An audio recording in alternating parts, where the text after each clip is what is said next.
kita berjumpa kembali bersama saya di sini sudah ada Pak Guru. Dengan Bapak Guru siapa? Dengan Pak Raymond. Oke, bersama Pak Raymond kami akan membahas tentang materi gejala sosial khususnya di bab 3 ya, mengenai permasalahan atau gejala sosial yang menjadi ciri-ciri terjadinya masalah sosial itu ke depannya. Nah, ini ada beberapa yang akan kami bahas ke depannya. Oke, selamat berjumpa kembali bersama kami dalam pembicaraan. Dan sekarang kita akan membahas pelajaran sosiologi. Di samping saya ada guru kalian. Di samping saya ada guru kalian yang akan membicarakan atau membahas tentang sosiologi itu, khususnya dalam materi. Nah, materi ini yaitu ragam gejala sosial dalam masyarakat. Oke, mungkin kita minta perkenalan dari pemateri hari ini atau guru kalian sendiri ya. Silakan. Oke, terima kasih Pak. Jadi gini, seperti apa tadi yang Pak Raymond katakan, kita akan membahas apa Pak? Ragam gejala sosial dalam masyarakat. Ragam gejala sosial dalam masyarakat.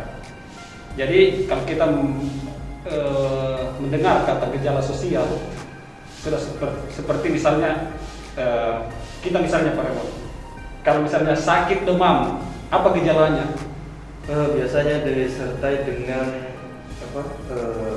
badan yang mulai panas, ya, kemudian rasa lemas, dan ya masih ada beberapa hal biasanya. Oke, berarti itu adalah gejala-gejala dari penyakit demam itu kan? Ya. Kita sudah mulai tahu, oh kedepannya ini akan terjadi, bisa terjadi ya, berpotensi untuk terjadinya penyakit yaitu demam. Ya.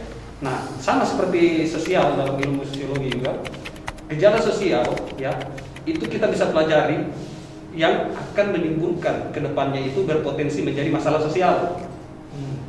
Ya, oke. Misalnya masalah itu kan sesuatu harapan yang tidak sesuai kenyataan. Contoh, Indonesia harapannya menjadi negara yang maju, tetapi kenyataan belum kan? Ya. Belum maju. Gejalanya apa? Gejalanya masih banyak masyarakat Indonesia yang tidak sejahtera, pendidikan kurang. Itulah gejala-gejala sosial yang akan kita bedah, yang menjadi inti nanti masuk ke masalah sosial itu. Nah, oke, berarti kalau begitu seperti yang Bapak katakan tadi, berarti tujuan pembelajaran kita hari ini ialah apa saja? Oke, jadi tujuan pembelajaran kita Pak ada dua ya anak-anak sekalian. Pertama, memahami gejala sosial dalam masyarakat, dan yang kedua, memahami perbedaan, baik perbedaan antar individu, perbedaan antar kelompok, serta ya kita memahami perbedaan itu apa saja faktor-faktor yang mempengaruhi perbedaan itu dan bagaimana jenisnya. Nah, itu dua saja yang akan kita pelajari ke depannya ini. Oke. Nah, oke. Bapak dari tadi mengungkapkan tentang perbedaan sosial, perbedaan individu, dan perbedaan antar kelompok, kan? Nah, kemudian di dalam perbedaan itu pasti memiliki struktur sosial, kan? Betul sekali. Nah, kalau boleh Bapak jelaskan bagaimana bentuk struktur sosial? Oke, jadi gini, sebelum kita berbicara tentang konsep struktur itu, saya kasih contoh dulu deh lagi ya. Kita misalnya di kelas itu kan terdiri dari satu kelompok kan, satu kelas biasa 35 atau sampai 40. Sudah pasti untuk mengatur perbedaan-perbedaan ini dibutuhkan struktur. Biasa dinamakan struktur organisasi, kan? Yang terdiri wali kelas, ketua kelas, dan seksi-seksinya. Ya, nah, kan seperti itu. Yang pasti bukan seksi sekali. Ya bukan, itu seksi-seksi keamanan, kebersihan, kerohanian. Nah, itu semua yang menunjang untuk terciptanya pembagian kerja di antara mereka. Jadi perbedaan-perbedaan itu tadi, ya banyak orang beranggapan gini. Konflik terjadi karena adanya perbedaan kan. Saya berbeda pendapat, Pak Raymond juga berbeda pendapat, kita sama-sama egois. Maka bisa-bisa terjadi konflik, kan? Nah, tetapi sisi positif perbedaan adalah justru menciptakan kerjasama. Seperti yang konsep tadi, struktur organisasi itu. Ada yang berdiri sebagai ketua, ada yang berdiri sebagai sekretaris, ada yang berdiri sebagai bendahara. Walaupun berbeda tugasnya, tetapi tujuannya sama. Jadi saling bekerja sama di dalam suatu perbedaan yang ada itu. Jadi itu yang di dalam konsep struktur sosial itu, Pak Raymond gitu. Dari tadi Bapak sudah menjelaskan tentang struktur begitu, kemudian boleh Bapak jelaskan tentang jenis-jenis perbedaan. Oke, nah gini, berbicara tentang perbedaan sosial, saya pikir Pak Raymond juga sebagai guru agama mengetahui hal ini. Perbedaan itu kalau dalam ilmu sosial ada dua perbedaannya, secara horizontal ya dan secara vertikal. Oh iya.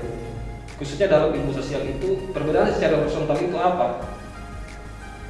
Perbedaan yang tidak menunjukkan status strata seseorang. Contoh gini, kita laki-laki, ada yang berjenis kelamin perempuan, perbedaan gender. Kan tidak ada mengatakan bahwa laki-laki lebih tinggi derajat dari perempuan, tidak ada kan? Semua sama gitu.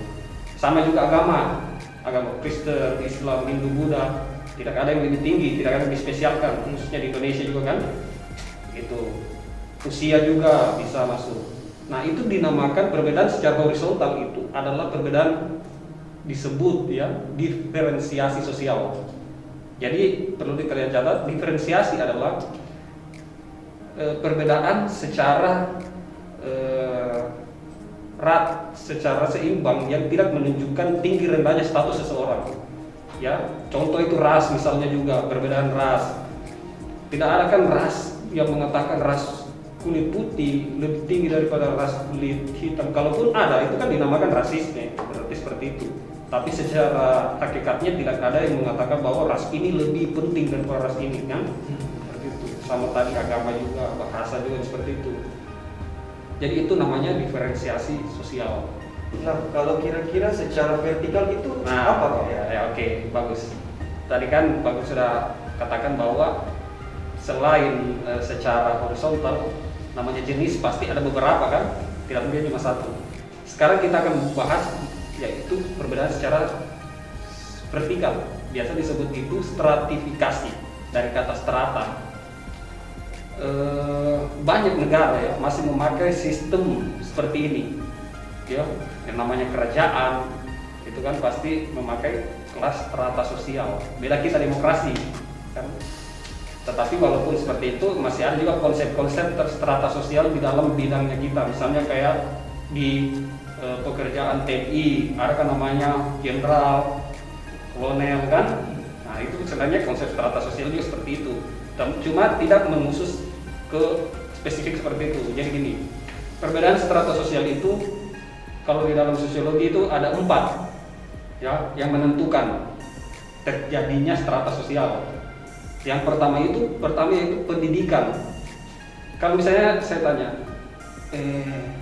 orang lulusan SMA Pak Raymond dengan orang lulusan S2 atau sarjana, mana kira-kira yang menurut Pak Raymond lebih sedikit berharga lah, maksudnya gitu, lebih spesial? Yang mungkin berdasarkan kalau dilihat dari pendidikan ya S2. Ya, begitu kan. Jadi walaupun tidak menentu ya menjamin kesuksesan pendidikan itu, tetapi secara umum orang beranggapan bahwa pendidikan itu menentukan tinggi rendahnya status kita. Jadi seperti itu. Itu salah satunya yaitu pendidikan yang menunjang kita mendapat stratifikasi di masyarakat. Berikut yaitu ekonomi. Sudah pasti kan?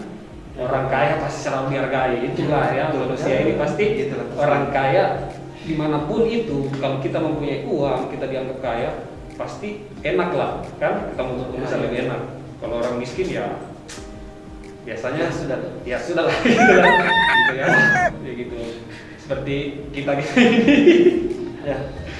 Oke, kita lanjut lagi. Nah tadi pendidikan dan ekonomi, ada juga kekuasaan. Kekuasaan. Ya, kekuasaan juga berpotensi untuk menciptakan strata sosial.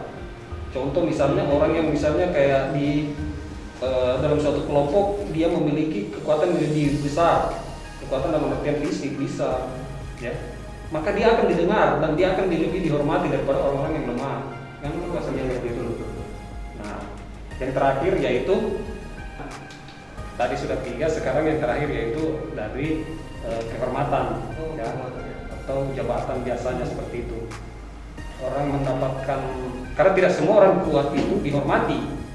Contoh, misalnya kayak di kelompok di kompleks, misalnya di dalam satu perumahan, ada kan biasa kalau kayak dalam satu kompleks ada yang dibilang preman atau apapun.